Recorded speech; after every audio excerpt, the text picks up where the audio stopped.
Well, the signage on the wall here in Reading says "Dream big again," and Trump will fix it. So that is obviously the closing message that the campaign is trying to get across. But Donald Trump in these final moments continuing to attack his political opponents, including former First Lady Michelle Obama. Take a listen. And Michelle hit me the other day. I was so nice to her. Out of respect, I was so nice. She hit me the other day. I was going to say to my people, am I allowed to hit her now? They said, take it easy, sir. Sir, take it easy. My geniuses, I'm telling you, they said, just take it easy. Oh, what do you mean? She said bad about me. I can't hit back. Sir, you're winning. Just relax. Is that good advice? Is that good or bad advice?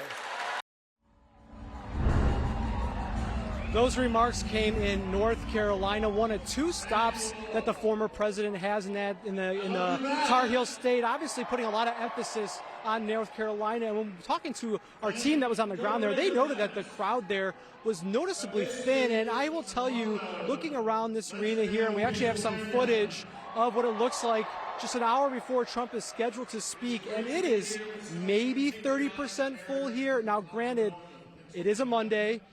This is a well-traveled area in this campaign, and crowd sizes don't mean anything but everything. But Donald Trump has put such a premium on his crowd size and the brand he has built around the enthusiasm amongst his supporters that it is quite notable how absent this audience is in such a key battleground state. Now, you mentioned that Iowa poll earlier, and yes, that certainly has Republicans rattled, particularly because of how it showed women voters are flocking to Donald Trump. Now, I have heard from that campaign, and they are saying that the polling in this gender gap doesn't match the data that they are seeing and who is voting so far. They also feel good about the rural turnout so far. They see a lower urban turnout, and they are encouraged by their early voting turnout overall. However, those are the warning signs that we have been hearing for weeks from Republicans, that the gender gap is going to be a problem for Donald Trump, and the Iowa poll is just one more canary in the coal mine. Of course, what really matters is what happens tomorrow, and we will wait and see if those polls turn out into the results. A shortcut to understanding exactly where geographically campaigns are focused on Election Day is to look at their schedule. Vice President Harris has 5 stops in Pennsylvania, and Trump also has 2. And of all the battlegrounds, the Commonwealth. We're well trained now, aren't we? The Commonwealth, yes, is the biggest prize with 19 electoral votes. Its winner moves that much closer to that magic number of 270 electoral votes.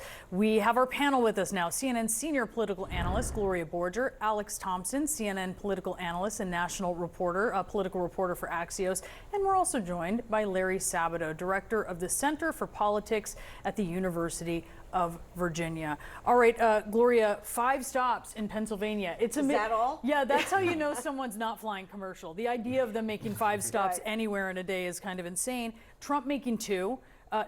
Does it all come down to Pennsylvania? How sure are we of this? It's hugely important. I mean, you've got the huge number of electoral votes, 19, and her easiest path, and his easiest path, of course, is to win Pennsylvania.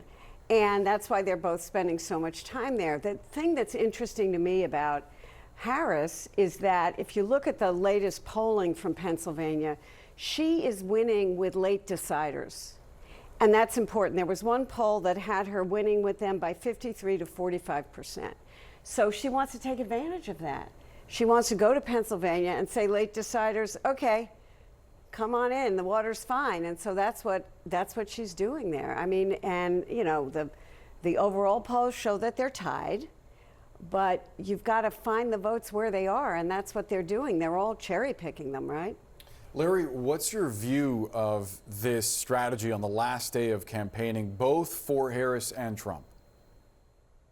Well, I think Gloria put it well when she said it's the biggest packet of electoral votes of the 7 swing states. I don't think having the name Commonwealth means anything. I'm living in the Commonwealth of Virginia, just to point that out. But let me give a contrary point, not to argue with Gloria, but I'm going to give a contrary point. 19 electoral votes in Pennsylvania, but hey, if you win North Carolina with 16 and Georgia with 16, well, that's 32. and you could lose Pennsylvania and Wisconsin, and you'd still come out ahead by 3 electoral votes. So there are loads of pathways to get to 270, and we often focus too heavily on just one. Election nights are full of surprises usually. Yeah, if we've learned anything here in recent years, it's that we cannot have any idea what is going to happen. We should not have that hubris.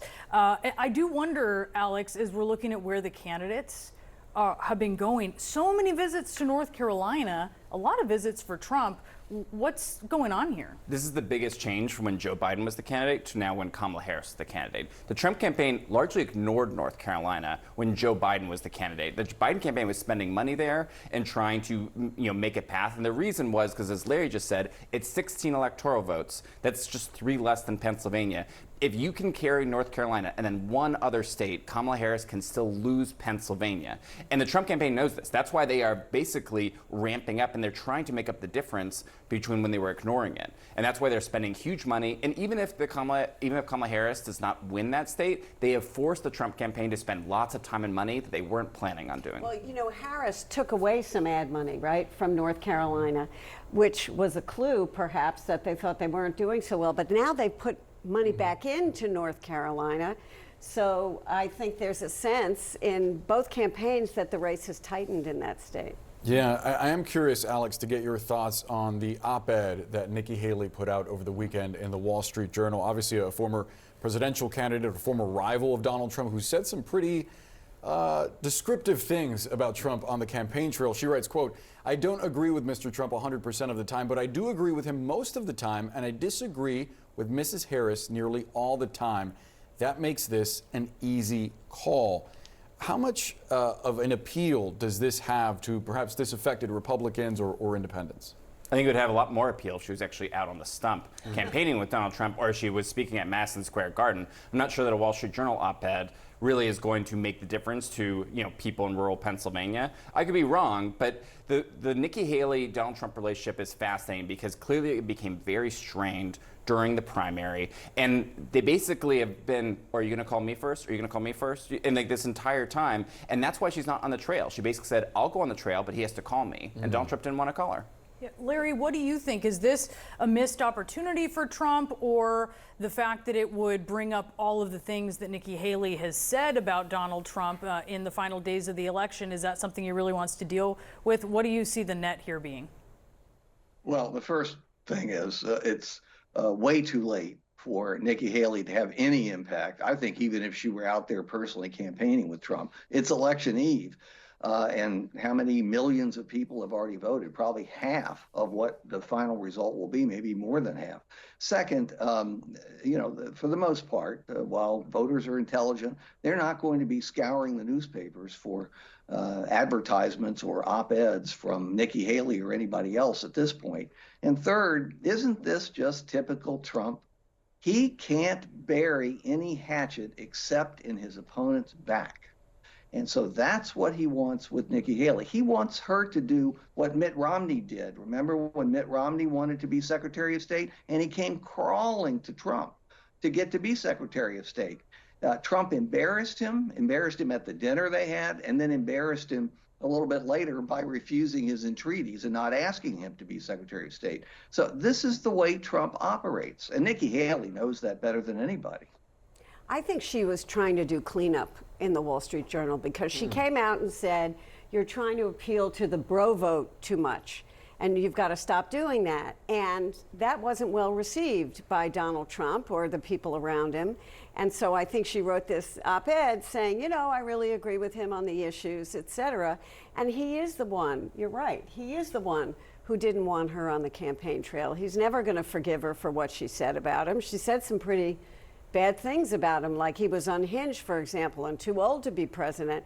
Those things don't go away. I mean, he forgave Governor Kemp because he really needs him, but he doesn't think he needs Nikki Haley much, obviously. Surprising, though, that she spoke at the RNC alongside his other prominent rival in the primary, Governor DeSantis of Florida.